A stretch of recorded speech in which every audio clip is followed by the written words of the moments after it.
Hello friends, नमस्कार। आपका स्वागत है हमारे यूट्यूब चैनल अपना .57 पे। दोस्तों, आज हम आपके लिए लाए हैं यूपी लेखपाल के इंडियन इकोनॉमी के महत्वपूर्ण क्वेश्चन। तो आइए चलिए स्टार्ट करते हैं अपना वीडियो। दोस्तों, हमारा पहला क्वेश्चन है, भारतीय अर्थव्यवस्था को किस रूप में व्यक्त किया जा सकता है।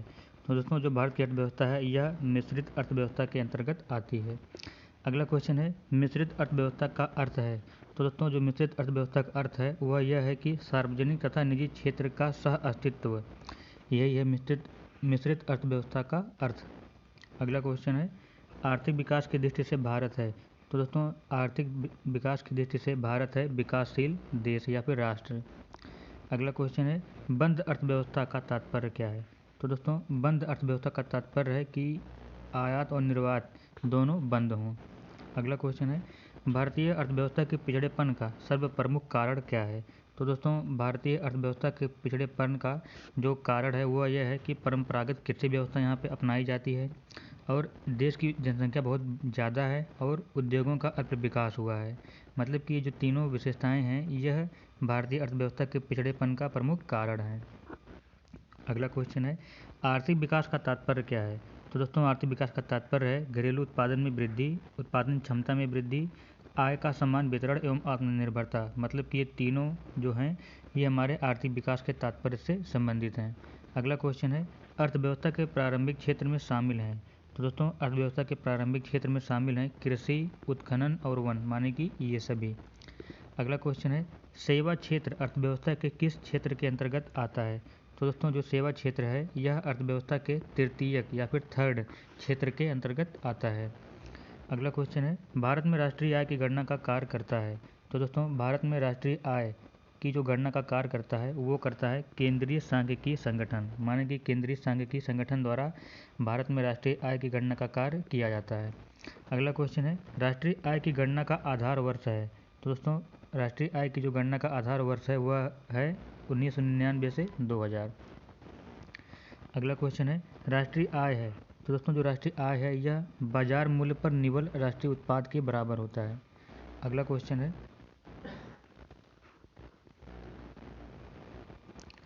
भारत की राष्ट्रीय आय में सर्वाधिक योगदान किसका है। तो दोस्तों, भारत की राष्ट्रीय आय में सर्वाधिक योगदान है तृतीयक क्षेत्र का।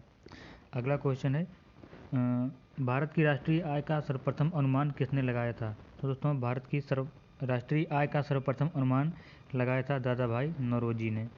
अगला क्वेश्चन है, वर्तमान में भारत की राष्ट्रीय आय में सर्वाधिक योगदान किस क्षेत्र का है। तो दोस्तों, वर्तमान में भारत की राष्ट्रीय आय में सर्वाधिक योगदान है सेवा क्षेत्र का, जो कि तृतीयक क्षेत्र भी है। अगला क्वेश्चन है, इंडिया विजन 2020 क्या है। तो दोस्तों, जो इंडिया विजन 2020 है यह योजना आयोग द्वारा भारत को 2020 ईस्वी तक विकसित राष्ट्र बनाने के उद्देश्य से तैयार किया गया दृष्टि पत्र है। अगला क्वेश्चन है, भारत में बेरोजगारी के आंकड़े कौन तैयार करता है। तो दोस्तों, भारत में जो बेरोजगारी के आंकड़े हैं यह राष्ट्रीय नमूना सर्वेक्षण संगठन तैयार करता है। अगला क्वेश्चन है, भारत में बेरोजगारी की किस्म पाई जाती है। तो दोस्तों, जो भारत में बेरोजगारी की किस्म पाई जाती है वह संरचनात्मक बेरोजगारी की किस्म पाई जाती है। अगला क्वेश्चन है, भारत के ग्रामीण क्षेत्रों में पाई जाने वाली बेरोजगारी कैसी है। तो दोस्तों, जो भारत के ग्रामीण क्षेत्रों में बेरोजगारी पाई जाती है वह प्रच्छन्न बेरोजगारी के प्रकार में आती है। अगला क्वेश्चन है, राष्ट्र एवं राष्ट्रीय स्तर पर गरीबी का अनुमान लगाने के लिए योजना आयोग किसके सूत्र का प्रयोग करता है। तो दोस्तों, राज्य एवं राष्ट्रीय स्तर पर गरीबी का अनुमान लगाने के लिए जो योजना आयोग है वह डीटी लकड़ावाला के सूत्र का प्रयोग करता है। अगला क्वेश्चन है, भारत में रोजगार के अवसर उत्पन्न करने की दर किस क्षेत्र में सर्वोच्च रही है। तो दोस्तों, जो भारत में रोजगार के अवसर उत्पन्न करने की दर है वह निर्माण क्षेत्र में सर्वोच्च रही है। अगला क्वेश्चन है, अंत्योदय कार्यक्रम का उद्देश्य था। तो दोस्तों, जो अंत्योदय कार्यक्रम स्टार्ट किया गया था उसका उद्देश्य था गरीबों में सर्वाधिक गरीबी की मदद करना, मतलब कि जो गरीबों में भी सबसे ज़्यादा गरीब हैं उनकी मदद करना। अगला क्वेश्चन है, कुटीर ज्योति योजना का संबंध किससे है। तो दोस्तों, जो कुटीर ज्योति योजना है इसका संबंध है ग्रामीण क्षेत्रों में गरीबी रेखा से नीचे जीवन यापन करने वाले परिवारों को विद्युत सुविधा उपलब्ध कराने से। अगला क्वेश्चन है, वर्ल्ड डेवलपमेंट रिपोर्ट कौन प्रकाशित करता है। तो दोस्तों, ये प्रकाशित करता है विश्व बैंक। अगला क्वेश्चन है मानव विकास सूचकांक HDI किस अर्थशास्त्री की देन है? तो दोस्तों ये है महबूब उल हक की देन है, मतलब कि जो मानव विकास सूचकांक है यह महबूब उल हक की देन है। अगला क्वेश्चन है मानव विकास सूचकांक में शामिल होते हैं। तो दोस्तों जो मानव विकास सूचकांक में शामिल होते हैं वो जीवन प्रत्याशा, साक्षरता दर और प्रति व्यक्ति राष्ट्रीय आय, मतलब कि ये उपरोक्त सभी जो हैं ये मानव विकास सूचकांक में शामिल होते हैं। अगला क्वेश्चन है राष्ट्रीय ग्रामीण रोजगार गारंटी योजना कब प्रारंभ की गई? तो दोस्तों ये प्रारंभ की गई 2 फरवरी 2006 में। अगला क्वेश्चन है भारत में मानव विकास रिपोर्ट जारी करने वाला पहला राज्य कौन था? तो दोस्तों ये था पहला राज्य मध्य प्रदेश, मतलब कि जो मध्य प्रदेश राज्य था यह भारत में मानव विकास रिपोर्ट जारी करने वाला पहला राज्य था। अगला क्वेश्चन है भारत निर्माण योजना संबंधित है। तो दोस्तों जो भारत निर्माण योजना संबंधित है यह भारत की ग्रामीण अधोसंरचना के विकास से संबंधित है। अगला क्वेश्चन है प्रधानमंत्री ग्राम सड़क योजना को कब प्रारंभ किया गया? तो दोस्तों जो प्रधानमंत्री ग्राम सड़क योजना है यह प्रारंभ किया गया 25 दिसंबर 2000 को। अगला क्वेश्चन है राजीव गांधी श्रमिक कल्याण योजना कब प्रारंभ की गई? तो दोस्तों राजीव गांधी श्रमिक कल्याण योजना प्रारंभ की गई 1 अप्रैल 2005 को। अगला क्वेश्चन है भारत में योजना निर्माण के उद्देश्य हैं।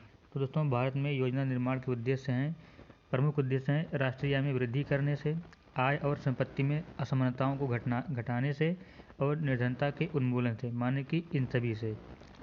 अगला क्वेश्चन है पंचवर्षीय योजना बनाने की जिम्मेदारी किसकी है? तो दोस्तों जो पंचवर्षीय योजना बनाने की जिम्मेदारी है वो है योजना आयोग की। अगला क्वेश्चन है पंचवर्षीय योजना का अंतिम प्रारूप कौन अनुमोदित करता है? तो दोस्तों पंचवर्षीय योजना का अंतिम प्रारूप अनुमोदित करते हैं राष्ट्रीय विकास परिषद द्वारा। अगला क्वेश्चन है योजना आयोग की स्थापना कब हुई? तो दोस्तों योजना आयोग की स्थापना हुई थी 15 मार्च 1950 को। अगला क्वेश्चन है योजना आयोग का पदेन अध्यक्ष कौन होता है? तो दोस्तों इसका पदेन अध्यक्ष होता है प्रधानमंत्री। अगला क्वेश्चन है भारत में योजना आयोग की स्थापना की गई। तो दोस्तों जो भारत में योजना आयोग की स्थापना की गई वह केंद्रीय मंत्रिमंडल के एक प्रस्ताव द्वारा की गई। अगला क्वेश्चन है राष्ट्रीय विकास परिषद का अध्यक्ष होता है। तो दोस्तों जो राष्ट्रीय विकास परिषद होता है उसका अध्यक्ष होता है प्रधानमंत्री। अगला क्वेश्चन है भारत में पहली पंचवर्षीय योजना कब शुरू की गई? तो दोस्तों भारत में पहली पंचवर्षीय योजना शुरू की गई 1 अप्रैल 1951 को।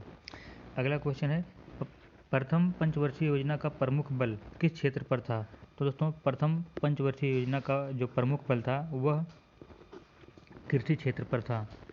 अगला क्वेश्चन है द्वितीय पंचवर्षीय योजना विकास के किस मॉडल पर आधारित थी? तो दोस्तों जो द्वितीय पंचवर्षीय योजना लागू की गई थी वह विकास के PC महालनोबिस मॉडल पर आधारित थी। अगला क्वेश्चन है राष्ट्रीय विकास परिषद का गठन कब किया गया था? तो दोस्तों राष्ट्रीय विकास परिषद का गठन किया गया था सन 1952 में। अगला क्वेश्चन है भारत में योजना अवकाश प्लानिंग हॉलीडे था। तो दोस्तों जो भारत में योजना अवकाश था यह 1966 के सूखे के बाद था। अगला क्वेश्चन है निम्नलिखित में से किस इस्पात कारखाने की स्थापना द्वितीय पंचवर्षीय योजना के दौरान की गई? तो दोस्तों जो राउरकेला, भिलाई और दुर्गापुर थे इन सभी की स्थापना द्वितीय पंचवर्षीय योजना के दौरान की गई। अगला क्वेश्चन है गरीबी हटाओ तथा आत्मनिर्भरता की प्राप्ति ये किस योजना का मुख्य उद्योग निर्धारित किया गया था? तो दोस्तों ये जो चौथी योजना था इसका मुख्य उद्योग निर्धारित किया गया था गरीबी हटाओ और आत्मनिर्भरता की प्राप्ति। अगला क्वेश्चन है 10वीं पंचवर्षीय योजना के अंतर्गत कितने प्रतिशत वार्षिक विकास दर निर्धारित किया गया था? तो दोस्तों जो 10वीं पंचवर्षीय योजना लागू की गई थी उसके अंतर्गत 8% का विकास दर निर्धारित किया गया था। अगला क्वेश्चन है 12वीं पंचवर्षीय योजना की अवधि कितनी है? तो दोस्तों जो 12वीं पंचवर्षीय योजना की अवधि है 2012 से 17। अगला क्वेश्चन है 12वीं पंचवर्षीय योजना में कितने प्रतिशत वार्षिक वृद्धि दर निर्धारित करने का प्रस्ताव किया गया था? तो दोस्तों इसमें 8.2% की वार्षिक वृद्धि दर निर्धारित करने का प्रस्ताव किया गया था। अगला क्वेश्चन है निम्नलिखित में से केंद्र सरकार द्वारा लाए गए वाले कर हैं, मतलब कि जो केंद्र सरकार द्वारा लगाए जाने वाले कर हैं वो कौन है? तो दोस्तों केंद्र सरकार द्वारा सीमा शुल्क, आयकर और निगम कर ये तीनों लगते हैं। अगला क्वेश्चन है निम्नलिखित में से अप्रत्यक्ष कर है। तो दोस्तों जो हमारा उत्पादन शुल्क है, तट कर है और सीमा शुल्क है ये सब हमारे अप्रत्यक्ष कर के अंतर्गत आते हैं। अगला क्वेश्चन है रेखीय समिति का संबंध किससे है? तो दोस्तों रेखी समिति का संबंध है अप्रत्यक्ष कर से। अगला क्वेश्चन है बिक्री कर किसकी आय का महत्वपूर्ण भाग है। तो दोस्तों जो बिक्री कर है यह राज्य सरकार की आय का महत्वपूर्ण भाग है। अगला क्वेश्चन है भारत को अधिकतम कर आय प्राप्ति होती है। तो दोस्तों भारत को अधिकतम कर आय प्राप्ति होती है उत्पाद शुल्क से। अगला क्वेश्चन है निम्नलिखित प्रत्यक्ष करों में से किस कर को सरकार को अधिकतम आय प्राप्ति होती है। तो दोस्तों जो आय कर होता है इससे सरकार को अधिकतम आय की प्राप्ति होती है। अगला क्वेश्चन है राजा चलैया समिति का संबंध किससे है। तो दोस्तों जो राजा चलैया समिति है इसका संबंध है कर सुधारों से। अगला क्वेश्चन है 14वें वित्त आयोग के अध्यक्ष कौन है। तो दोस्तों 14वें वित्त आयोग के अध्यक्ष हैं YV रेड्डी। अगला क्वेश्चन है 12वें वित्त आयोग ने केंद्रीय करों में से राज्यों के लिए कितने प्रतिशत करों की सिफारिश की थी। तो दोस्तों 12वें वित्त आयोग ने केंद्रीय करों में से राज्यों के लिए 30.5% करों की सिफारिश की थी। अगला क्वेश्चन है वैट किस प्रकार का कर है। तो दोस्तों जो ये वैट है इसका फुल फॉर्म होता है वैल्यू एडेड टैक्सेज। इसका ये जो एक कर है यह प्रत्यक्ष प्रकार के करों के अंतर्गत आता है। अगला क्वेश्चन है भारत में वैट कब से लागू किया गया। तो दोस्तों जो भारत में वैट लागू किया गया वह लागू किया गया 1 अप्रैल 2005 से। अगला क्वेश्चन है भारत की विधिग्राह्य मुद्रा है। तो दोस्तों भारत की जो विधिग्राह्य मुद्रा है वो है रुपया। अगला क्वेश्चन है सरकार द्वारा पुरानी मुद्रा को समाप्त कर नई मुद्रा चलाना क्या कहलाता है। तो दोस्तों ये कहलाता है विमुद्रीकरण। अगला क्वेश्चन है वह अवस्था जिसमें मुद्रा का मूल्य गिर जाता है और कीमतें बढ़ जाती हैं वह क्या कहलाता है। तो दोस्तों उसे कहते हैं मुद्रास्फीति। मतलब कि जो मुद्रास्फीति वह अवस्था है जिसमें मुद्रा का मूल्य गिर जाता है और कीमतें बढ़ जाती हैं। अगला क्वेश्चन है मुद्रास्फीति से लाभान्वित होता है। तो दोस्तों मुद्रास्फीति से जो लाभान्वित होता है वह जो ऋणी होते हैं वे लाभान्वित होते हैं। अगला क्वेश्चन है अब तक भारतीय रुपये का कितनी बार अवमूल्यन किया जा चुका है। तो दोस्तों अब तक भारतीय रुपये का 3 बार अवमूल्यन किया जा चुका है। अगला क्वेश्चन है भारत का केंद्रीय बैंक है। तो दोस्तों जो भारत का केंद्रीय बैंक है वह RBI है मानी कि रिजर्व बैंक ऑफ इंडिया है। अगला क्वेश्चन है भारतीय रिजर्व बैंक की स्थापना कब की गई। तो दोस्तों जो भारतीय रिजर्व बैंक की स्थापना की गई वह की गई 1 अप्रैल 1935 को। अगला क्वेश्चन है निम्नलिखित में से किस बैंक में कोई व्यक्ति अपना खाता नहीं खोल सकता है। तो दोस्तों जो हमारा भारतीय रिजर्व बैंक है इसमें कोई भी व्यक्ति अपना खाता नहीं खोल सकता है। अगला क्वेश्चन है 1 रुपये के नोट पर किसके साइन या फिर किसके हस्ताक्षर होते हैं। तो दोस्तों जो 1 रुपये का नोट होता है उस पर वित्त सचिव या फिर भारत सरकार के हस्ताक्षर होते हैं। अगला क्वेश्चन है भारत में नोट जारी करने की कौन सी प्रणाली अपनाई जाती है। तो दोस्तों भारत में नोट जारी करने की न्यूनतम आरक्षित प्रणाली अपनाई जाती है। अगला क्वेश्चन है इंपीरियल बैंकों का आंशिक राष्ट्रीयकरण करके भारतीय स्टेट बैंक की स्थापना कब की गई। तो दोस्तों इंपीरियल बैंकों का आंशिक राष्ट्रीयकरण करके भारतीय स्टेट बैंक की स्थापना की गई 1955 में। अगला क्वेश्चन है भारतीय द्वारा सीमित देयताओं वाला संचालित पहला बैंक कौन था। तो दोस्तों भारतीयों द्वारा सीमित देयताओं वाला संचालित पहला बैंक था अवध कमर्शियल बैंक।